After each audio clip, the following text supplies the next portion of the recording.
Oula, coucou tout le monde, c'est Céline. Donc, je ne suis pas nue, voilà. Donc YouTube, on va se calmer.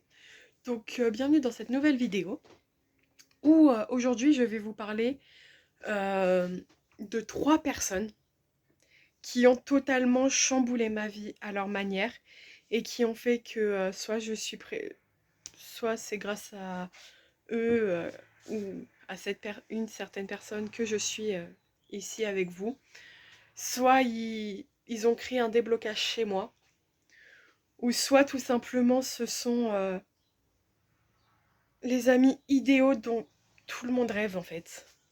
Voilà. Donc je vais vous les dire dans l'ordre chronologique, pas dans l'ordre de plus ou moins connu, parce qu'il faut savoir que ces 3 personnes sont un minimum connues et il y en a une plus connue que les autres. Et donc du coup voilà, je vais vraiment vous les faire dans l'ordre chronologique, dans quel sens ils ont sauvé ma vie. Je vous expliquerai en détail, plus ou moins détaillé, parce qu'il y a certains détails.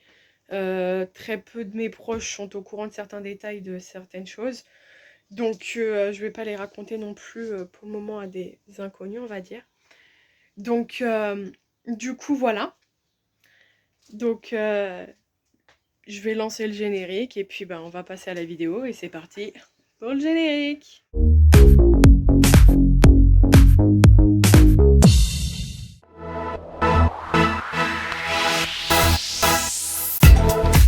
Bon, du coup on va passer à la personne numéro 1 qui est la personne la plus connue des 3 personnes. Et cette personne c'est le chanteur Matt Pokora. Voilà, tout simplement. Parce qu'il m'a sauvé la vie dans le sens propre du terme. Littéralement, il m'a vraiment sauvé la vie. Pas en mode il a sorti une chanson, j'ai écouté la chanson, ça m'a sauvé la vie. C'est en mode il m'a vraiment sauvé la vie. Clairement, parce que sans lui, je ne serais plus...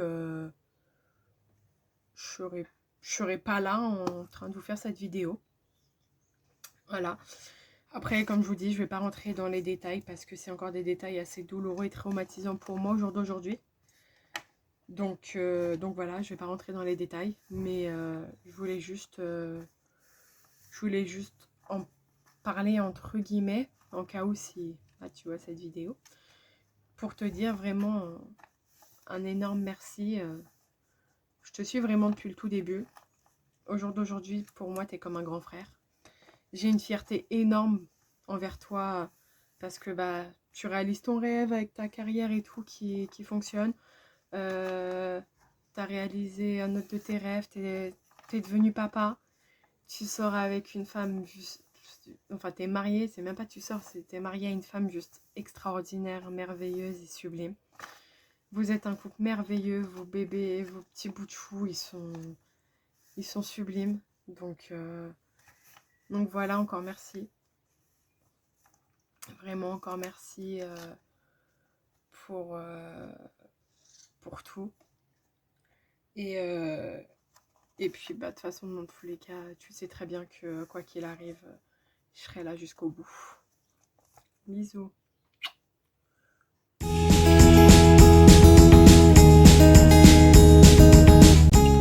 Bon, maintenant, on va passer à la personne numéro 2. Donc, cette personne est une personne qui a fait The Voice la même année que Slimane.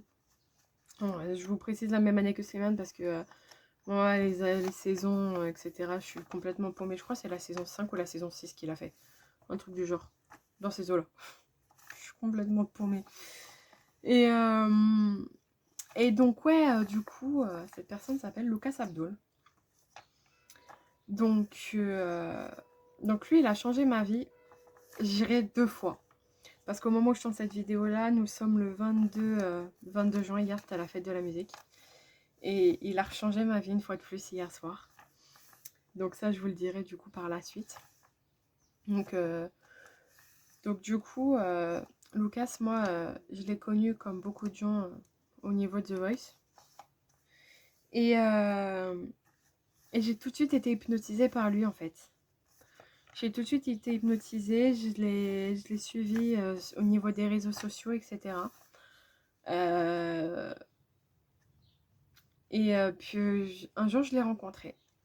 À l'époque où je l'ai rencontré, j'étais dans une phase encore assez difficile où j'avais certains blocages en mode je ne supportais pas qu'on me prenne dans les bras, qu'on me fasse de câlins, qu'on me touche, etc.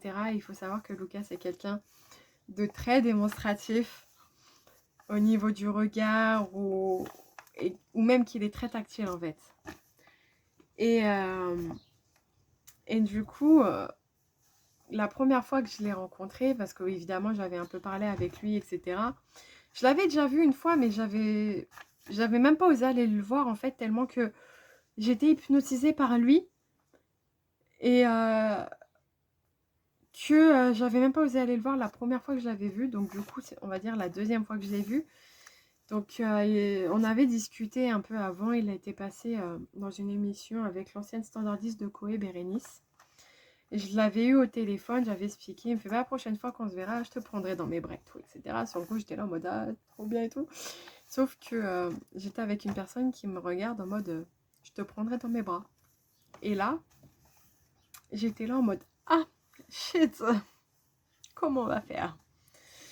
Et donc du coup, après, au final, je l'ai revu par la suite. Et puis le 20 juin 2016, je me rappellerai jamais de cette date. Le 20 juin 2016, avec la personne qui était présente avec moi lors du coup de fil, on y va, on va le voir. Au niveau, il travaillait dans un lieu qui s'appelle l'Orphée. Je crois que je vous en ai déjà parlé, hein, l'Orphée. Donc à l'époque, il travaillait à l'Orphée, il était au niveau du bar et tout. Et là-bas, c'est vraiment, comme je vous disais, très famille, etc. C'est un bordel monstre quand on connaît, etc. Au final, quand on est des habitués, c'est n'importe quoi. Et nous, on y avait déjà été par rapport à un ami qui faisait un concert, mais là, c'était vraiment la première fois, entre guillemets, où on y allait pour le voir lui. D'ailleurs, pour vous dire l'importance, oh là, c'est à l'envers, il y a écrit l'art et la médecine des âmes. Ce tatouage, cette phrase était écrite par Lucas. Le tatoueur a vraiment recopié l'écriture, sachant que il y a un petit cœur là sur le i de médecine. Le tatoueur, il me fait le cœur. Je fais oui, on respecte tout, on fait surtout le petit cœur. Et en gros, cette phrase, c'est une phrase qui chante dans une de ses chansons. Bon, elle n'est pas sortie, etc. Mais c'est notre phrase à nous deux, en fait. Tout simplement. C'est notre phrase à nous deux, parce que quand il chante, moi, c'est mon médicament, en fait. L'entendre chanter, c'est mon médicament. Et du coup, son art, c'est ma médecine, en fait. Donc, l'art et la médecine des âmes. Enfin, bref. Et oui, donc, du coup, on arrive et tout. Et j'ai la personne qui était avec moi. Elle fait oh, oublie pas la promesse de câlin. J'étais là en mode, j'y vais te goumer. J'y vais te goumer. Et il fait ah, t'inquiète, j'ai pas oublié et tout. J'étais là en mode, et merde. Je suis dans la merde. Parce que je me voyais pas. Parce qu'encore avec mes potes et tout, je pouvais un peu... voilà. Mais là, avec lui, je me voyais pas en mode, il va venir vers moi, me faire un câlin, pour après le repousser, entre guillemets. Je me voyais pas faire ça. Et du coup, au final, il est arrivé vers moi un moment dans la soirée sans prévenir.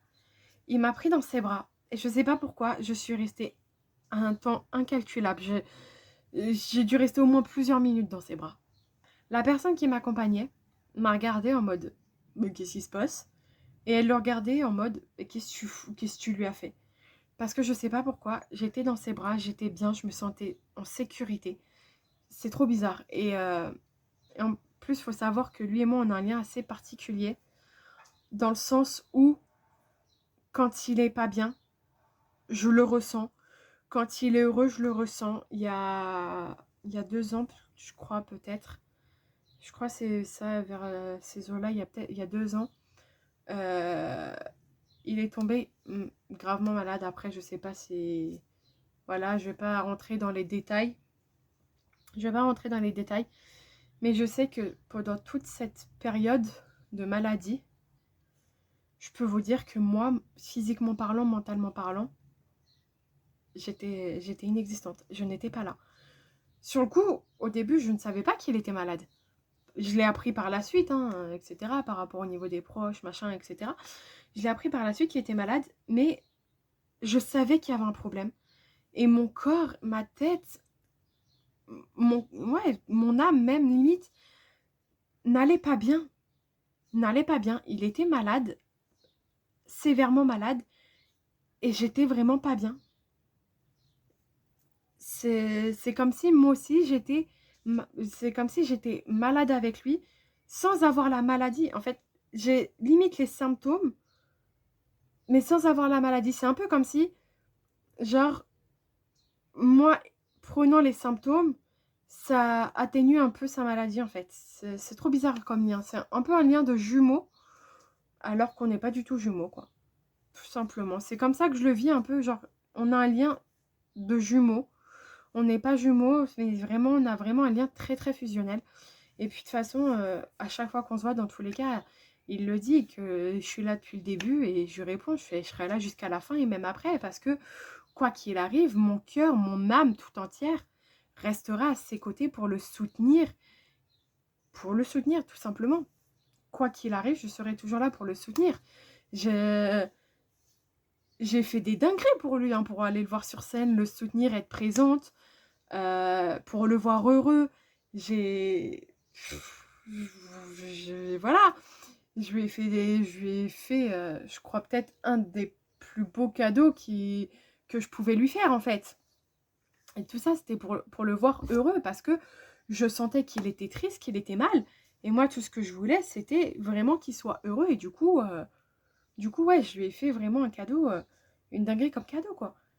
Mais comme on dit, quand on aime, on ne compte pas. Et cette personne-là, je l'aime du plus profond de mon cœur. Euh, je l'aime vraiment, vraiment du plus profond de mon cœur, du plus profond de mon être, du plus profond de mon âme. Et moi, le plus important pour moi, c'est qu'il soit en bonne santé, qu'il aille bien et surtout qu'il soit heureux. Parce que s'il n'est pas heureux, je le sais et je ne le suis pas non plus. Et la raison pour laquelle hier, du coup, pour la fête de la musique, il a changé ma vie pour la seconde fois, c'est tout simplement parce que j'avais ma vie avant Covid, en mode où je sortais pas mal sur Paris, j'allais à l'Orphée, j'allais dans des soirées, etc. Je sortais assez, assez bien sur Paris. Après, j'ai eu ma vie pendant Covid, où je ne bougeais pas de chez moi. Je bougeais limite pour faire des courses en cas de vraiment grosse nécessité, de grosse urgence. Ou alors pour aller au travail, sachant que mon travail c'est transport d'enfants. Je sortais de la voiture à la dernière minute, j'allais devant le portail, je récupérais la gamine et je repartais dans la voiture vite fait en fait. Ou alors pour aller voir de la famille, etc. Ou, limite c'est plus la famille qui venait à la maison que moi qui allais chez la famille, hein. Mais bon. Donc j'ai vraiment eu cette vie pendant Covid assez difficile, on va dire, parce que rien qu'à l'idée de me retrouver entourée de personnes, j'angoissais en fait. Genre je partais très vite dans une crise d'angoisse. Et la semaine dernière, en fait, je voyais Lucas qui prenait des concerts et tout. Je suis putain, j'aurais trop aimé venir, mais déjà je nous connais, lui et moi. Voilà, les gestes barrières, on les connaît pas vraiment, quoi. Et là où il chantait, justement, les gestes barrières étaient très importants. Donc, puis comme il me dit, c'était très cher et tout. Et puis même, je me voyais pas et j'étais pas en état. Et du coup, un jour, il me fait, bah, Pierre, viens à Sanois le 21 pour la fête de la musique. Donc comme ça, on pourra se voir et tout, machin truc. Je fais, bon, on verra bien. Sur le coup, moi, je suis paniquée hein, quand même. Et puis, j'ai dit, on y va. J'y vais. C'est lui. Il est dans sa ville. Je peux que être là. Et du coup, de là, les bails, etc. Donc hier, j'y suis allée. Et justement, la raison pour laquelle il a changé ma vie pour la deuxième fois, c'est que quand je suis arrivée, je tremblais de tout mon corps. Parce que justement, je voyais les gens et tout. J'étais limite à deux doigts de faire une crise d'angoisse. Et puis au loin, j'ai vu ses frères et sa maman. Je suis allée en direction de ses frères et sa maman pour dire bonjour. Et je l'ai vu lui. Il est venu vers moi, il m'a pris dans ses bras. Tout s'est calmé net. Genre comme s'il avait un peu ressenti mon stress et qu'en prenant dans ses bras, il cherchait juste à m'apaiser en fait. Et ça a marché. Ça a marché, je me suis retrouvée dans ses bras, j'étais apaisée. Et puis après, j'ai fini la soirée avec sa maman, ses frères, son père, etc. Je passais la soirée avec eux pendant le concert, etc. Mais ouais, il a vraiment changé ma vie pour la deuxième fois dans le sens où ouais, hier, voilà, ma nouvelle vie d'après Covid a commencé. Et elle a commencé à Sannois grâce à lui, enfin, avec lui, même grâce à lui, tout simplement. Donc du coup, voilà, la deuxième personne qui a chamboulé ma vie et que quoi qu'il arrive sera toujours présente dans mon cœur, c'est Lucas Abdul.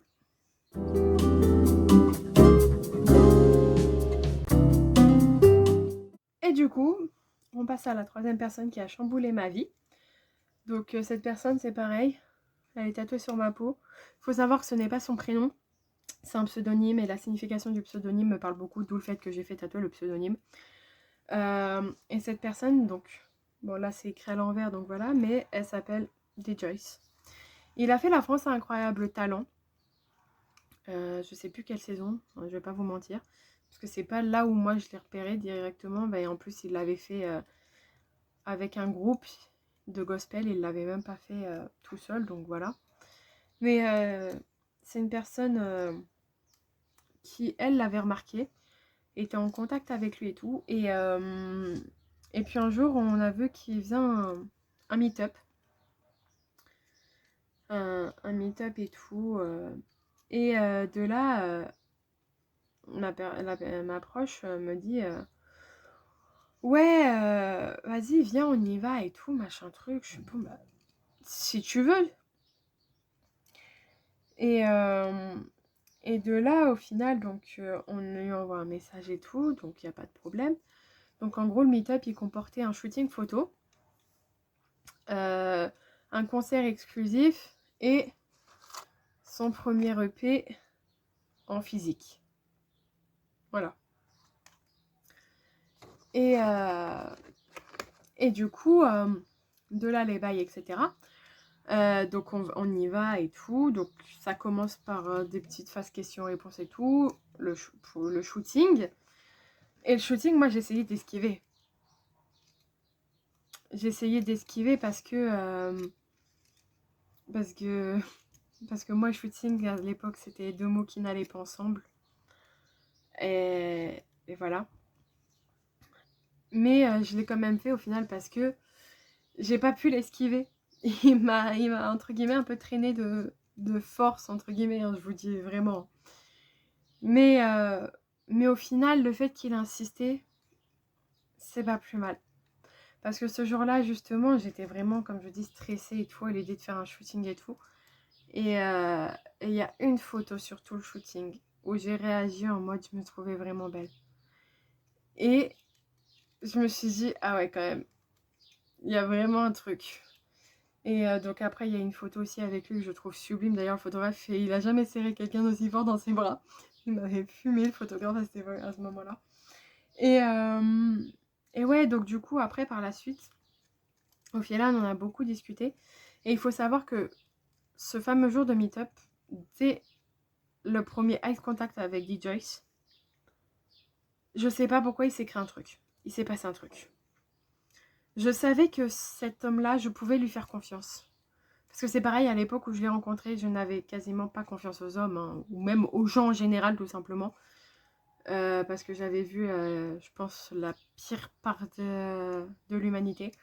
Et du coup, je faisais vraiment confiance qu'à très très très peu de gens.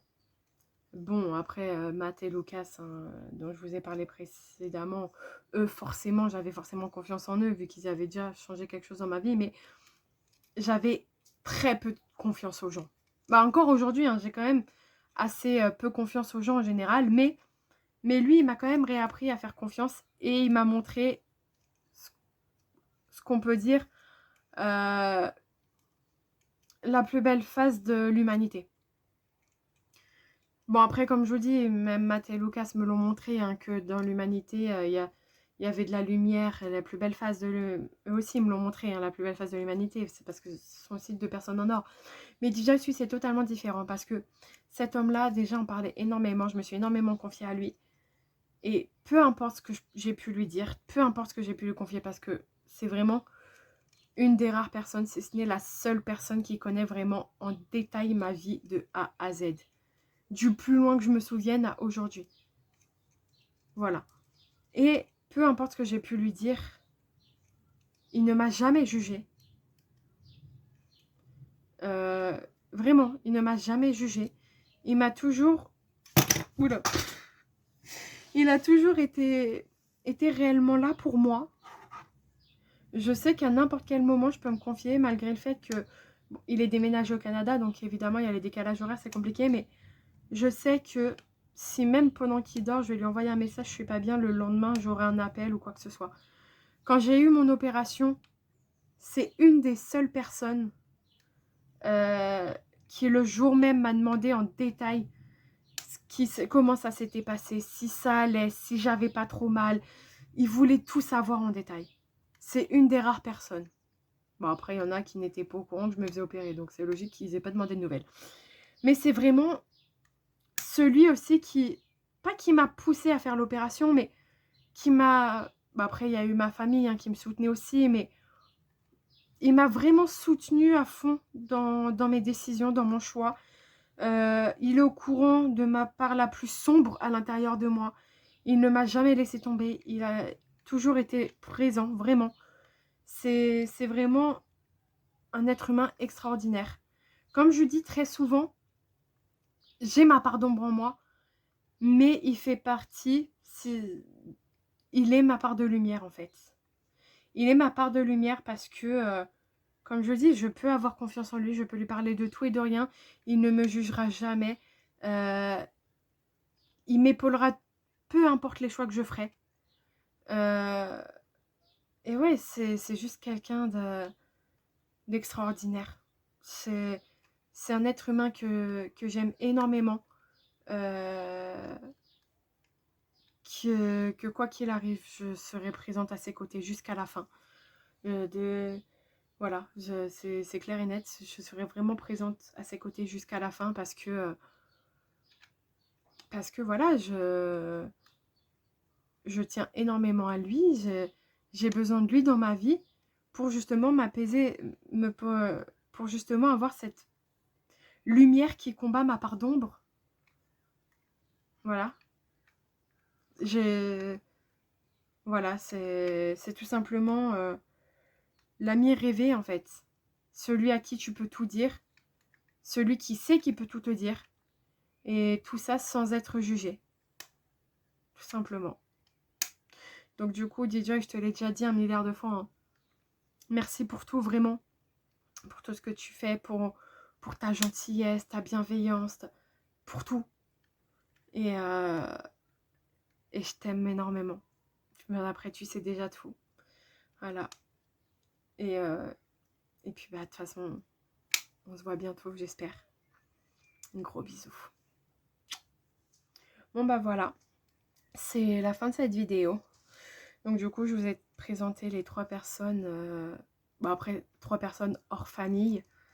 Même si dans mon cœur, c'est la famille, tout simplement.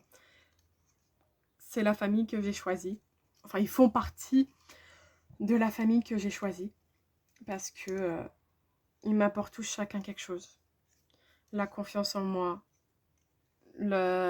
l'apaisement, la lumière qui combat ma part d'ombre. Ils m'apportent tous chacun, tous les 3 chacun à leur manière, ils m'apportent quelque chose. Et franchement, c'est juste 3 personnes qui resteront dans ma vie vraiment jusqu'à la fin. Jusqu'à la fin des temps, tout simplement. Même si un jour j'arrive à atteindre 80 ans et tout, je serai là à écouter leur musique. Même si c'est des musiques d'aujourd'hui, je m'en fiche. C'est juste dingue. D'ailleurs, Lucas, lui, a sorti des chansons. Quant à DJ, il a sorti son EP il n'y a pas longtemps. Donc au pire, je vous mettrai en barre de description les informations. Mais voilà. Donc ce sont juste 3 personnes que j'ai choisies dans ma vie. Parce que ce sont 3 personnes extraordinaires qui m'apportent que du positif, que du bonheur, que de l'amour. Et puis bah voilà. Donc du coup, vous pouvez toujours commenter cette vidéo si vous aussi vous avez fait des rencontres comme ça extraordinaires. ou même liker cette vidéo si vous aimez à peu près le principe. Vous pouvez toujours vous abonner à la chaîne si vous voulez découvrir la suite des vidéos. À savoir que la prochaine vidéo, je sais pas si on va parler des amis toxiques, justement, vu que on a parlé des personnes qui m'apportaient que du bien, on va peut-être parler des amis toxiques, ou alors ça sera peut-être un unboxing suivant le colis que je dois recevoir quand est-ce qu'il arrive. Voilà. Et donc du coup, moi, je vais partir au travail. Je vous fais de gros bisous et je vous dis à bientôt. Bisous.